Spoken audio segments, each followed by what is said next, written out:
Back into the fight at the Pleasanton Highland Games. I've made a lot of improvements to my game this offseason, but so has everyone else.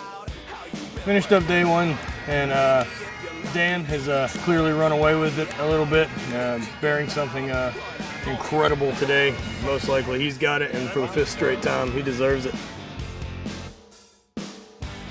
But right now, Scotty and I are going to really fight it out for second, and so we both got some great events coming up. We've got lightweight for distance, which will just be a battle between the two of us, really a toss-up. The open stone's a good event for both of us. I think he's probably got the advantage. And then for the hammer, I've got the advantage between the two of us. So I'm not sure how it's gonna end up, but we're gonna fight it out.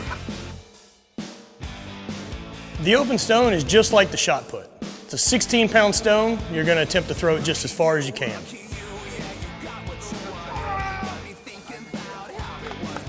The Highland Games brings a lot of athletes from a lot of different backgrounds in. Scott, for example, is a former Olympian. He's also been the UK's best shot putter for a number of years. It's guys like him that force you to work all year to get better. Over to the professional, Vincent, the current world champion for throw. Outside of this intense competition, I got a chance to sit down with Mark and Andy Bell. They've done an amazing job of turning his passion for powerlifting into a booming business. With things like Power Magazine, the Powercast, Super Training Gym, and Slingshot, Mark and Andy have done a great job of turning passion and hard work into a lifestyle.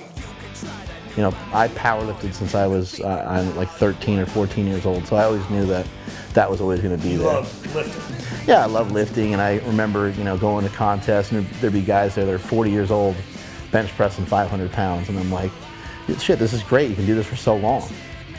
Super Training Gym is the hub of Mark's universe. This is where Mark gets to spend time with athletes from all over the country, helping them reach their goals in powerlifting. Mark uses his 30 years of expert knowledge in strength training to help build this gym to the strongest on the West Coast. If you walk with the lame, you'll develop a limp. True. And that's something I carried with me out here. When we moved here, I just kind of got to thinking, like, I need my own spot where I can bring in my own guys and we can have this kind of team type thing just like they have at Westside. I just remember being at Westside, seeing, you know, Chuck Vogelpool squat, you know, like 1,100 pounds or 800 pounds with all this band and chain tension on there and stuff. And, you know, when people come into my gym and they say, I want to squat 800 pounds, I've helped people do that before. That's common. You know, 400-pound bench is very common, 500-pound benches, there's a few of us in the gym. But when people go to these places and it's uncommon, what do you think the results are going to be? You know, when you go to 24-hour fitness and you ask a trainer, hey man, my goal is to bench 400, they might go, 400? Like, that's a lot of weight, man. Like, I don't know. But in my gym, we say, we'll get you there. Super Training, you know, the gym, the powerlifting gym that you've got over there, you don't charge members. I think that's a really, really interesting thing for a guy who's the entrepreneurial spirit. Yeah. You know, it's you know, somebody in the gym asked me, they said, you know, why is the gym free? I said, because I want to be rich. And so part of this whole process is me giving back, and that's a way, and I love it. I fucking love it. The things that came from Super Training, I can't ever pay back, you know, and it's not just for me. It's from everybody that's been involved in there. The Slingshot would have never came to be. Power Magazine would never, you know, none of that stuff would exist without that quality, without that gym, you know. Press. Good, last one. Press. Strength training is going to be a critical part for any athlete to succeed. However, this is just one small part of the puzzle. Having the proper technique in your sport is just as important. You'll never be able to maximize your strength and performance unless your technique is dialed in. In the Scottish Highland Games, the hammer is going to be the best proof of this. This event is all speed and technique. You'll never be able to muscle this one out there. Oh! Go!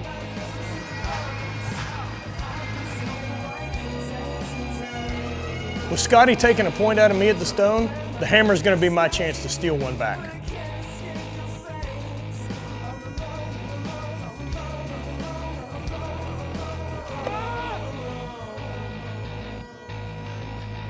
Sometimes shit just falls apart. No matter what you do, everything feels heavy and shit just doesn't go your way. Injuries and plateaus are just part of the game. How you fight back from injuries is what separates champions from everyone else. real important for people to understand is like we all eat shit. You know, we both ate shit together for a while. You know, we both weren't exactly happy with where everything. Yeah, I got lumped into that. Oh, sorry. But you know, lived in Ohio. we just Yeah. you know weren't in the place that we wanted to be, and so we kind of just took it upon ourselves to make the moves that we needed to keep moving us forward. It's easy to look at Mark's success and think this happened overnight. The truth is, being successful on your own terms is one of the hardest roads out there. Quinn, who's 7 now, was just born. We had just bought a house, and then I lost my job, and it came out of nowhere. And at that point, I was kind of the main income earner for our family. And Maine only. Main Yeah. only. And we kind of panicked and, you know, went on unemployment and tried to find a job and didn't know what was going to happen. So both of you We had basically no zero money. income. Yeah. So we started thinking about, well, what are the 2 things that we're passionate about and that we like? And I really loved working in the magazine industry. He's a power lifter, so we thought, well, there's really only one powerlifting magazine. that's terrible. I was also looking at that. Yeah, Well, I remember physically looking at the magazine. I'm like, this magazine's just not that good. Right. And she's like, well, we can make our own. And I was like, we can? Mark and Andy's background as top-level athletes is going to allow them to know how to grind through those hard times to keep getting where they're going. Whether in competition or work, pressure is always going to show its face. And at the end of the day, preparation is what's going to make the difference in whether you rise to the challenge or you crumble and fail. Going into the last event right now, Dan McKim is still solidly in place in first place, but second place right now is still a battle between me and Scott. This is the last event. I'm up right now by 1/2 point, so it's really going to come down to whoever wins this event is going to take second place. So it's going to be a fight.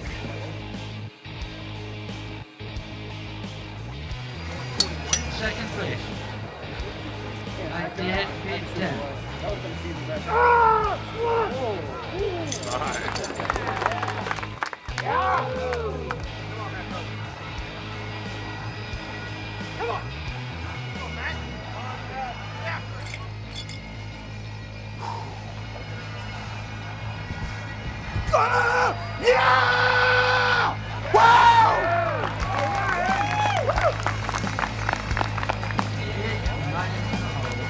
Pleasure. This pressure isn't just found in athletics. These lessons that I've learned from training, traveling, and competing, they help me in everyday life. You know, a lot of people only end up seeing a finished product and think like, well, geez, Right. Yeah. if I had that look, and you know, like, man, Or fuck I you. thought of that. Yeah, we've had a lot of You people know tell what? us that, yeah. You know what? Well, you didn't do it. And not only that, like, you didn't go through the trials and tribulations and the failure. Well, that's Yeah. the biggest thing. And Bringing to it to keep market. pushing. Yeah. Is huge. I was working on the slingshot for a good 3 years or so before anything really happened. Right. It took a really It was in my long head, and I told a bunch of people, Yeah. and they said, that's a horrible idea. yeah. Seems, I don't know if it's gonna work. Yeah. I appreciate how much work goes into the entire thing, and not only that, you know, that it isn't overnight success. Right. Right. You know, people will think it is, and then Yeah, they say it takes 20 years to be an overnight success. it's exactly right. I think there's a lot of truth to that. Yeah. You know, just start something. Just whatever it is that's in your head, just work on work on making it happen. Like if you have Don't like be so scared to fail. if you have an Right, failure. Yeah, everyone's gonna eat through it. I mean, they talk about Donald Trump's been bankrupt twice. right. You know, a lot of people they'll say, "Oh, you know, I got this concept, but I'm going to work on it down the road." Yeah. Why down the road? Why not start doing as much as you can? Maybe you don't have the finances to start whatever it is that you're trying to start, but get everything in place so that someday you can pitch the idea to somebody or you can figure out a way to get that thing started. You know, I get phone calls from people every day that are telling me, like, you know, I'm 50 years old and I haven't benched in, you know, 15 years because I can't, and they're crying on the phone. Inspiring people and pursuing your passion is what I love. Mark and Andy have been a huge inspiration for me and this entire project. Having the unique ability I've got to travel and compete, I want to share these stories and lessons with as many people as I can. So, finished up day 2, managed to hold on to second place. Scott came in just behind me in the lightweight for distance, so just as close as it could be. Dan McKim managed first. That guy's as good as it gets right now. Keep moving forward. Back home, ready to train. Cheers. Competing's great, but at the end of the day, I want to meet passionate people that inspire me to be better. Mark, Andy, Kelly, and Jesse have been big inspirations for me. They've helped me push myself outside of my comfort zone and make the most of what I've got going. Being able to share this information with you has been great for me. I hope you've enjoyed it. Stick around. More Drifta Lifta to come. Woo!